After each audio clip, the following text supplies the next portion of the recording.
السلام علیکم پیارے ساتھیوں، یہ کہانی ہے ایک شیطان باپ کی جس نے کسی معصوم لڑکی کی عزت کو لوٹنا چاہا۔ کیا کیا اس لڑکی نے؟ آئیے شروع سے آخر تک اس سچ بیانی کو سنتے ہیں۔ ایک نادم شخص اپنی زبانی اپنی کہانی سنا رہا ہے۔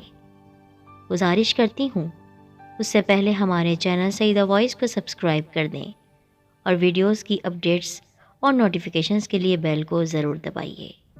میرا تعلق مڈل کلاس کے اس گھرانے سے رہا ہے جہاں ایک کمانے والا اور 10 کھانے والے موجود ہوتے ہیں، جن کی سفید پوشی کی چادر سر سے پاؤں تک کھینچا تانی میں تار تار ہوتی رہتی ہے۔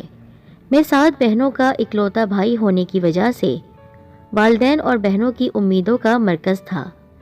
انہوں نے میری اچھی تعلیم و تربیت کے لیے بہت جتن کیے۔ میں شروع ہی سے ذہین تھا۔ ایک گریڈ میں ایم اے کرنے کے بعد ایک جاننے والے کے توسط سے سرکاری نوکری حاصل کرنے میں کامیاب ہو گیا۔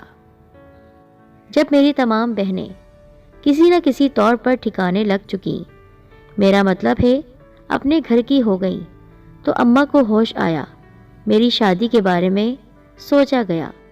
میں اس وقت 40 سال کا تھا جب میرے سر پر صحرا سجا اور سہاب نے آ کر میری سب محرومیوں کو دور کر دیا۔ وہ میری توقع سے بھی زیادہ اچھی بیوی اور دوست ثابت ہوئی۔ گو اس کی اور میری عمر میں خاصا گیپ تھا، مگر اس نے کبھی کسی رویے سے مجھے یہ ظاہر نہیں کیا۔ وہ میرے لیے باوفا بیوی کے ساتھ ساتھ ایک خوش قدم عورت بھی ثابت ہوئی۔ اس کے میرے گھر میں قدم رکھتے ہی مجھ پر پیسوں کی برسات ہونے لگی۔ ترقی اور کامیابی کی سب راہیں کھلتی چلی گئی تھیں، اور پھر 3 پیارے بچے۔ ان کی آمد پر ہمارے گھرانے کو ایک مکمل روپ دے دیا تھا۔ سہاب بہت سلجھے ہوئے خیالات کی عورت تھی۔ اس نے مجھے اور بچوں کو کانچ کے برتن کی طرح سنبھال کر رکھا ہوا تھا۔ جو بھی ہمیں دیکھتا ہماری جوڑی پر رشک کرتا تھا۔ خاندان بھر میں ہمارا گھر مثالیہ پیش کیا جاتا تھا۔ کہتے ہیں اللہ دے کر بھی آزماتا ہے اور لے کر بھی۔ جب تکبر کی وادی میں اترا تو میں اپنی اوقات ہی بھول گیا۔ گو کہ میں نماز اور روزے کا سختی سے پابند تھا، اور پھر حج اور عمرے کی سعادت کے بعد تو میرا یہ امیج اور گہرا ہو گیا۔ اب اکثر لوگ مجھے حاجی صاحب کہہ کر پکارنے لگے تھے، لیکن یہ بات صرف اوپر والی ذات یا میں جانتا تھا کہ دولت کی فراوانی اور عیاش فطرت دوستوں کی صحبت کے بعد میرا اندر میرے باہر سے بالکل مختلف ہو چکا ہے۔ میرے اندر ایک گندی گلی آباد ہو گئی تھی۔ مجھ میں وہ تمام برائیاں آ گئی تھی جو کسی بگڑے ہوئے اللہ کو بھولے دولت مند کا خاصا رہا ہے۔ جیسا کہ میں نے آپ کو بتایا، میرے پاس دولت کی فراوانی تھی۔ رہنے کو ایک بڑا مکان تھا جو ہماری ضرورت سے بہت زیادہ تھا۔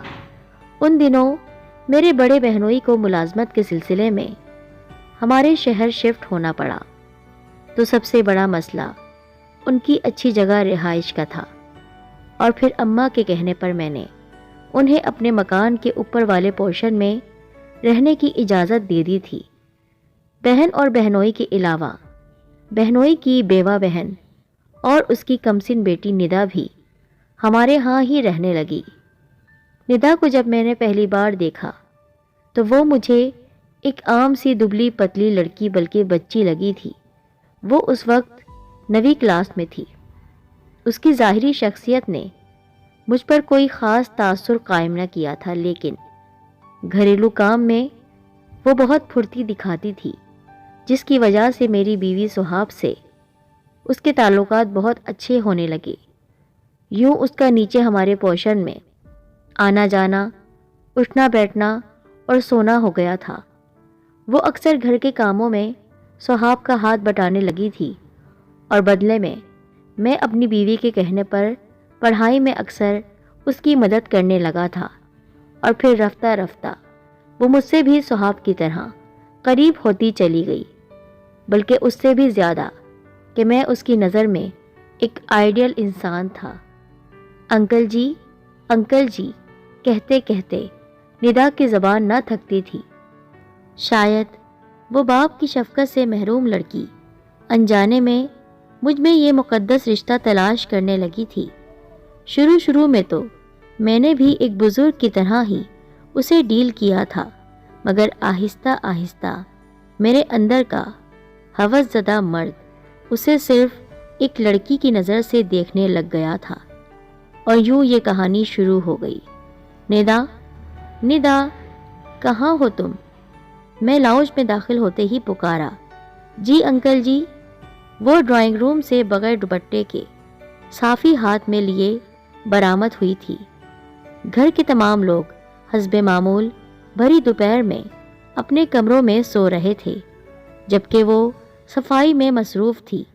یہ کیا ہر وقت کام میں لگی رہتی ہو؟ حلیہ دیکھا ہے اپنا؟ میں نے قدرے غصے سے اسے بغور دیکھتے ہوئے کہا، اور وہ حسب عادت سر ہلا کر رہ گئی تھی۔ اچھا جاؤ، میرے سر میں درد ہے، اچھی سی چائے بنا کر میرے کمرے میں لے آؤ، میں نے نرم گرم لہجے میں کہا تھا۔ میرے اندر گندی گلی کا دروازہ پوری طرح کھل چکا تھا۔ جی انکل جی، ابھی لائی، وہ چٹکی بجاتی ہوئی وہاں سے چلی گئی۔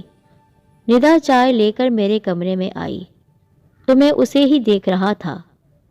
یہ لیں انکل جی، چائے پی لیں اور یہ گولی بھی کھا لیں، سر درد میں آرام آ جائے گا، ندا نے احترام سے کہتے ہوئے چائے سائڈ ٹیبل پر رکھی تھی تو میں اس کا ہاتھ پکڑ کر اسے اپنے پاس ہی بیڈ پر بٹھاتے ہوئے اسے غور سے دیکھنے لگا۔ ندا تمہاری آنکھیں کتنی خوبصورت ہیں۔ میں نے یہ کہتے ہوئے اس کی آنکھوں میں دیکھا تو وہ میری نظروں کی چبھن سے گھبرا کر پہلو بدلنے لگی۔ ندا، ذرا میرا سر تو دبا دو۔ تو وہ گمسم ہو کر مجھے دیکھنے لگی۔ پسینے کے ننھے ننھے قطرے اس کے ماتھے پر چمکنے لگے۔ وہ محض 16 سال کی معصوم سی لڑکی پل بھر میں جان گئی۔ جب احترام کے آئینے میں بال آیا تو وہ بکھری بکھری سی رہنے لگی۔ وہ چھوٹی ہونے کے باوجود ایک ذہین اور حساس لڑکی تھی۔ اب ندا کیونکہ میرے اندر کے شیطان کو دیکھ چکی تھی تو میرا سامنا ہونے پر کترا کر گزر جاتی یا خود کو کہیں اور مصروف کر لیتی، جو مجھے سخت برا لگتا تھا۔ میں جلد سے جلد اس کے اور اپنے درمیان آنے والی شرم اور حیا کی ہر دیوار گرا دینا چاہتا تھا، مگر وہ سمندر کی منہ زور لہر کی طرح واپس آ کر پلٹ جاتی۔ وہ جو مجھے آئیڈیل سمجھتی تھی، جب اس نے مجھے ابلیس کے رنگ میں پایا تو ہر طرح سے اپنا دفاع کرنے لگی، اور پھر آخر کار میں نے اپنے ہوس زدہ جذبوں کی تسکین کے لیے ایک نئی چال چلی تھی۔ ایک روز اسے تنہا دیکھ کر میں نے کہا، دیکھو ندا، میں تم سے محبت کرتا ہوں، تم یوں مجھے نظر انداز نہ کیا کرو، میں تمہارے بغیر اب نہیں رہ سکتا، میں تمہاری ان حسین آنکھوں سے اس دنیا کو دیکھنا چاہتا ہوں۔ میں نے جذبات سے لبریز آواز میں محبت کا دانہ ڈالتے ہوئے کہا تو وہ نہایت ہی کڑے تیوروں سے مجھے دیکھنے لگی۔ چند لمحے اس کے اور میرے درمیان ایک گہری خاموشی رہی تھی، پھر جو اس نے کہا وہ سن کر میرے ہوش اڑ گئے۔ ٹھیک ہے، اگر آپ کو مجھ سے محبت ہے تو آپ سہاب آنٹی سے بات کر لیں، وہ برف کی طرح ٹھنڈے لہجے میں بولی تھی۔ کیا مطلب؟ میں کچھ ڈرے اور الجھے ہوئے لہجے میں بولا۔ مطلب یہ انکل جی، میری اور آپ کی شادی۔ وہ گہری نظروں سے مجھے گھورتے ہوئے بولی۔ شادی؟ جی انکل جی، کیا میں نے کچھ غلط کہا؟ اگر آپ کو واقعی مجھ سے محبت ہے، یقیناً شادی پر کوئی اعتراض نہیں ہوگا، وہ مجھے تنزیہ نظروں سے دیکھتے ہوئے بولی۔ لیکن ندا، میں عمر کی جس منزل پر ہوں اور جن حالات میں گھرا ہوا ہوں، وہاں میں شادی افورڈ نہیں کر سکتا، میں نے بات بناتے ہوئے کہا۔ پھر جس گاؤں جانا نہیں اس کا راستہ کیوں پوچھ رہے ہیں؟ وہ غصے سے بولی۔ میں کوئی کھلونا نہیں ہوں انکل جی،